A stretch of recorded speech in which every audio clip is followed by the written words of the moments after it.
हर हर महादेव। देवों के देव महादेव जी के चरण में प्रणाम, मेरा प्रणाम स्वीकार हो। सब गुरु भाई बहन के चरण में प्रणाम, मेरा प्रणाम स्वीकार हो। माता पिता के चरण में प्रणाम, मेरा प्रणाम स्वीकार हो। गौरा पार्वती मैया के चरण में प्रणाम, मेरा प्रणाम स्वीकार हो। सब देवी देवताओं के चरण में प्रणाम, मेरा प्रणाम स्वीकार हो। गुरु भाई बहन, मैं ये कथा सुनाने जा रही हूँ। ये बहुत सुंदर कथा है। ये शिव से जुड़ी कथा है। जो शिव से जुड़ी कथा होता है वो बहुत सुंदर होता है, क्योंकि शिव सबको गुरु हैं। शिव दयालु हैं, दया के सागर हैं, दुखिया को दुख बांटते हैं। उनमें कोई भेदभाव नहीं है, कोई खर्च नहीं है। इसलिए शिव से जुड़ी कथा बहुत सुंदर कथा होती है। एक राजा थे, एक रानी भी थी। उनका एक बच्ची हुई, एक लड़की हुई, और वो बेचारी रानी इस दुनिया से चली गई। वो बेचारी इस दुनिया से चल गई। राजा दूसरा शादी कर लिए। जब राजा दूसरा शादी कर लिए तो उसको भी एक लड़का एक लड़की हुई। 3 बच्चे हो गए राजा के। जब 3 बच्चे हो गए तो तीनों रहने लगे। तीनों स्कूल जाते थे। लेकिन ये जो पहली पत्नी का लड़की थी, वो बेचारी स्कूल जाती थी। राजा पढ़ाते थे, क्योंकि लोग नहीं पढ़ाते तो उन्हें ताना करते कि राजा सौतेली अपने पहली पत्नी की बेटी को नहीं पढ़ाते हैं। वो भी पढ़ाते थे, और लड़का भी पढ़ने जाता था, लड़की भी पढ़ने जाती थी। लेकिन ये जो थी बहुत तेज थी पढ़ने में, कोई काम में भी बहुत तेज थी। पढ़ाई लिखाई के अलावा और भी काम वो बेचारी जानती थी, और प्रतिदिन शंकर भगवान को पूजा करती थी। बिना पूजा किए हुए भोजन नहीं करती थी। वो अपने माता पिता के रोज चरण छूती थी। प्रतिदिन सुबह होता था, सबसे पहले धरती माता के गोड़ लग के अपने माता पिता को चरण छू के उसके बाद ही कोई काम करती थी। शंकर भगवान से दया मांगती थी, जाप करती थी। धीरे धीरे वो लड़की बड़ा हो गई, लेकिन उसका जो भाई था वो बहुत प्यार करता था, इससे बहुत मानता था, अपना जान से भी ज़्यादा इससे को मानता था। जब लड़की बड़ा हो गई तो सब लोग कहने लगे कि राजा साहब, आपके लड़की बड़ा हो गई, शादी कर दीजिए। बोले हाँ, शादी तो करना है, ये बात रानी के पास रखें। रानी साहब, हम चाहते हैं कि इसको शादी कर दे बिटिया को। रानी बोली हाँ ठीक है, कर दीजिए, लेकिन हम जो कहते हैं वो आपको मानना पड़ेगा, नहीं तो हम जान दे देंगे। बोले राजा क्या? बोले कि इसको शादी एक कोढ़िया मनुष्य से कर देना चाहिए, क्योंकि इसको हम प्रतिदिन मना करते हैं कि तू शंकर भगवान का पूजा नहीं करो। अब फिर भी ये पूजा करती है, बहुत बड़ी पुजारन है। देखते हैं इसको शंकर भगवान कितना मदद करते हैं, पूजा में क्या शक्ति है इसको, यही हम देखना चाहते हैं। इसलिए इसका शादी कोढ़िया से कर दीजिए।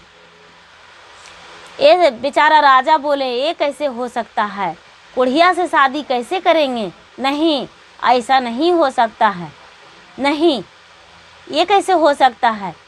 ये बेचारी लड़की सुनी कि मेरे पिताजी कहते हैं कोढ़िया से शादी कर दो। चलो कोई बात नहीं, ठीक है, पिताजी का यही मन होगा तो कोढ़िया से शादी कर देंगे। ये बेचारी स्कूल जा रही थी। इसका जो भाई था वो उदास देखा, इससे कान में जाके पूछा, बहन तू क्यों इतना उदास हो, क्या हुआ है? बोलो क्यों उदास हो, बताओ तो। क्योंकि इसका भाई भी प्यार करता था इससे बहुत ज़्यादा, तो बहन भी बहुत प्यार करती थी, इसका सारा चीज़ का ख्याल रखती थी। ये बोला क्या कहूँ, कहने लायक तो बात नहीं है। बोला क्या, क्यों नहीं बता सकती हो? मुझसे बता के तो देखो, तुम्हारा हर दुख को हम दूर कर देंगे। जो मेरा जैसा भाई रहेगा तुम्हारा, तो तेरे साथ कोई दुख नहीं आएगा। बोला क्या कहूँ, हटाने लायक नहीं है। माँ कहती है एक कोढ़िया से शादी कर दो इसको।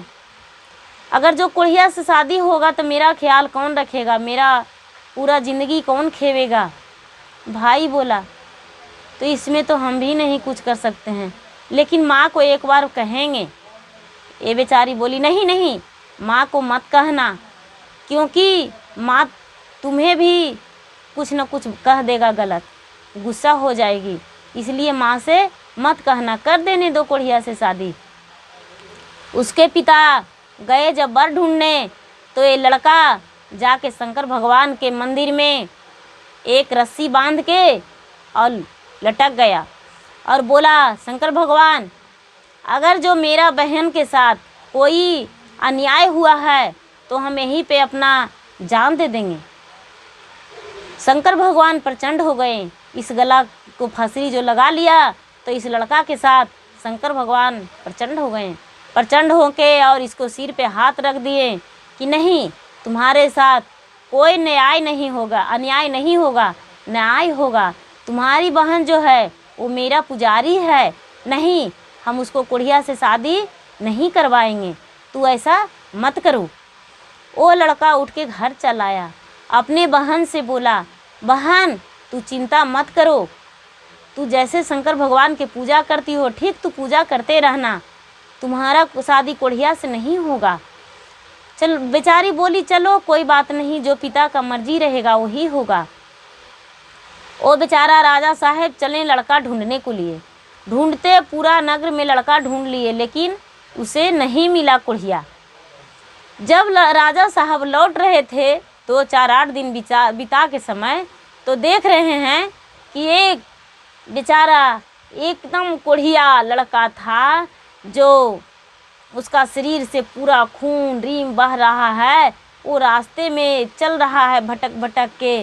वो बेचारा जैसे भिखारियों की तरह पूरा चिल्ला रहा है, कोई मुझे मदद कर दो, कोई मुझे मदद कर दो, कोई मुझे पकड़ के थोड़ा दूर ले चलो, ऐसे कर रहा है। ये राजा देखा, बोला कि अरे एक तो मिल गया कोढ़िया, इससे बात करते हैं, शादी करने को लिए तैयार होता है या नहीं। उससे पूछें, क्या तू शादी करोगे? वो बोला, राजा साहब मुझसे कौन शादी करेगा, हम तो कोढ़िया हैं। बोले कि हम अपना बेटी से शादी तुम्हारा करेंगे, बोलो शादी के लिए तैयार हो? बोले कि हाँ हाँ कर लेंगे शादी। वो कोढ़िया के लेके चल गए अपना घर।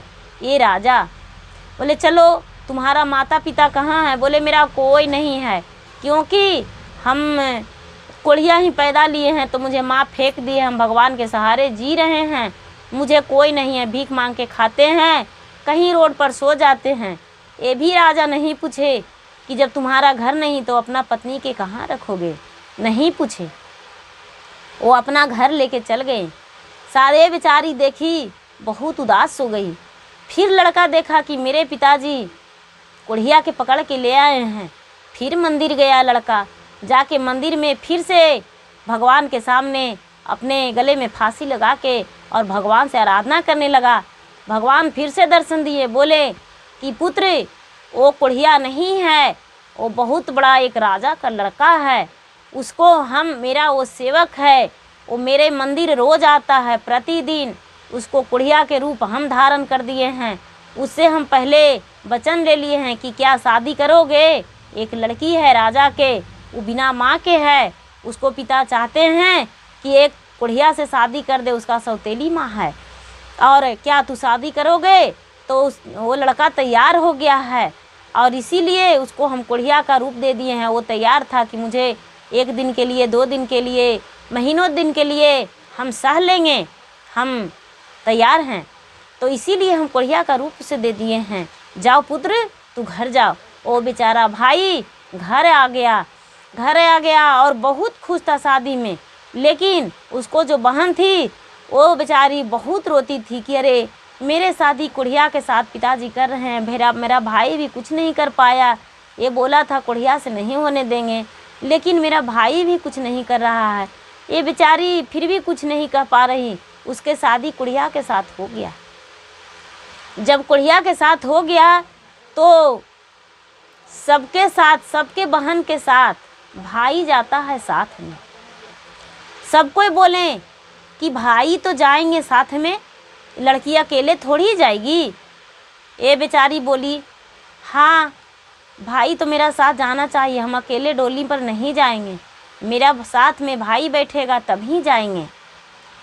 ये बेचारा जब जाने लगा तो उसको माँ हाथ धर ली कि कुढ़िया का कोई ठिकाना नहीं है, इसको रोड पर उतार देगा, बताओ तू कहाँ जाओगे? नहीं जाओ, नहीं जाने देंगे। बेचारा बोला अगर जो तुम मेरी बहन के साथ नहीं जाने दोगी तो हम अपना जान दे देंगे। वो बेचारा अपना बहन के साथ डोली कहार के पीछे पीछे वो भी चल दिया। जब चल दिया तो ये जो लड़का था कुढ़िया वो आगे आगे जा रहा था, ये लड़का भी साथ में जा रहा था। जब जा रहा था रास्ते में चलते चलते वो कंचन शरीर हो गया। जब कंचन शरीर हो गया, जहाँ से उसका कुढ़िया का रूप हुआ था वहाँ पर उसका कंचन शरीर हो गया। जब कंचन शरीर हो गया तो ये लड़का देखा कि अरे शंकर भगवान ठीक कहे थे, ये लड़का तो राजा का लड़का सचमुच में है, इसका कंचन शरीर हो गया। थोड़ा सा डोली रोकाया कि थोड़ा सा हम अपने बहन को पानी पिलाएंगे। डोली रोकाया, कहार रखा डोली, और जब डोली रखा तो अपने बहन के कान में बोला कि दीदी थोड़ा सा देख लो, जो तू रो रही थी देख के थोड़ा देखो। वो बेचारी देखी, जब कुल्ली करने को बहाने जो उहार लगा हुआ था उहार उहार के देख रही है तो इसका पति तो कुढ़िया है ही नहीं, कंचन शरीर है। अरे बहुत खुशी की बात है। ये बेचारी हंस गई, बोला ये सब कैसे हुआ? बोला बाद में हम बताएंगे, अभी चलो। ये पानी पी ली और चलने लगी। जब चलने लगी उसके घर जब पहुँचे तो उसके माता पिता बहुत खुश हुए। वो पूरा उसके जो घर के परिवार थे सब जान रहे थे कि मेरा बेटा का आज शादी होने जा रहा है, शादी हुआ है। सबसे बताया था लड़का, सब कह दिया था सारा कहानी, पूरा इसका घर पे सारा तैयारी था। जब घर में डोली गया तो उसके माँ, गांव वाले लोग पूरा सब अर्छन परछन हित परिवार सारे सब कोई बहुत खुशी खुशी से इस लड़की को गृह प्रवेश किए। जब गृह प्रवेश किए तो ये लड़का बहुत खुश हुआ। 2-4 दिन 8 दिन बीत गया, इस लड़का घर नहीं गया था।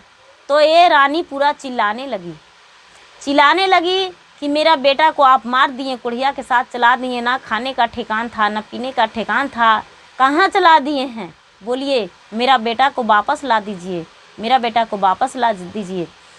पूरा चिल्लाने लगी। राजा पूरा नगर में ढिढोरा पिटा दिए कि भाई जो मेरा बेटा को ला देगा उसको हम अपना आधा राज अपना पार्ट दे देंगे, क्योंकि एक कुढ़िया के साथ में अपना बेटी को शादी कर दिए हैं, वो पता नहीं कहाँ चल गया है। ये राजा नहीं सोचा था कि मेरा बेटा रानी अपने बेटी के ससुराल में है।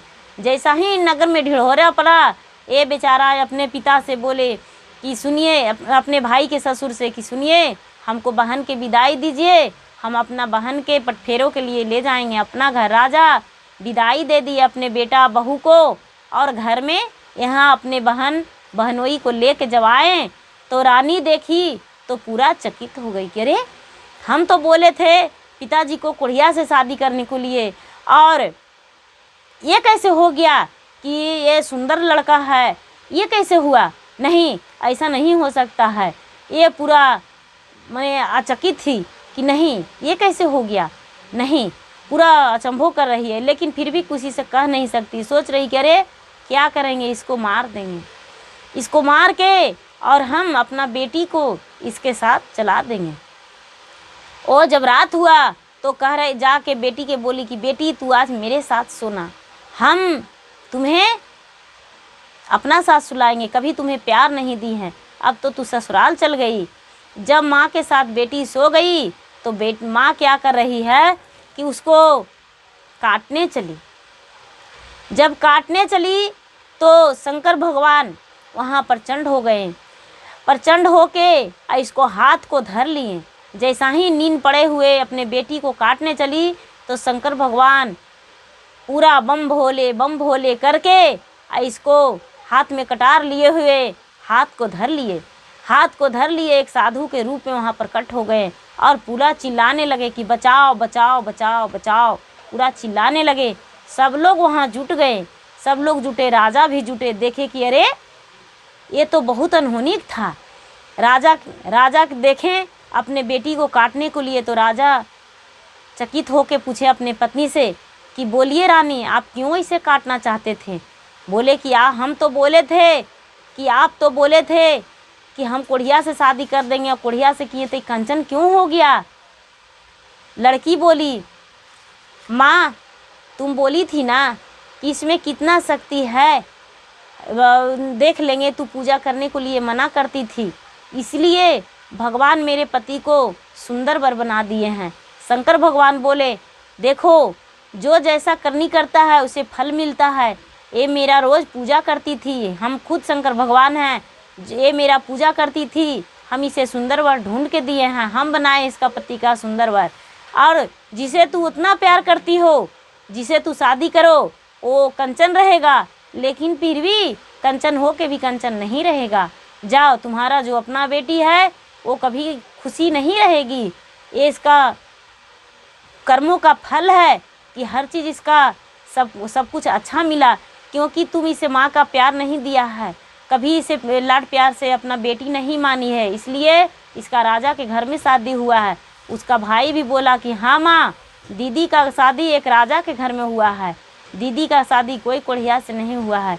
और अपना कहानी बताया कि जब तुम दोनों बात कर रही थी तो दीदी हमें बताई, तो हम भगवान के मंदिर में जाके अपने फांसी लगा को गले में, और भगवान के पास हम प्राण त्यागने को लिए चल गए, तो भगवान मुझे वचन दिए थे कि ऐसा अनर्थ नहीं होने देंगे। इसलिए मेरा दीदी को भगवान के सेवक है मेरा दीदी, इसलिए भगवान इसे सुंदर वर दिए हैं, अच्छा परिवार दिए हैं। माँ तुमको कहने से कुछ नहीं होगा माँ, ये सब भगवान का रचना है, भगवान सब पे दया करते हैं, सब पे दया बरसाते हैं। उसी तरह मेरा दीदी पे भी दया किए हैं, क्योंकि मेरा दीदी शंकर भगवान का पुजारी थी। इसीलिए जब समय हुआ आया तो भगवान अपने भक्त को बचाने को लिए रात में पहुंच गए और बचा लिए अपने भक्त को। हर हर महादेव। मेरा वीडियो अच्छा लगे तो इसे लाइक कीजिए, शेयर कीजिए, सब्सक्राइब कीजिए। धन्यवाद।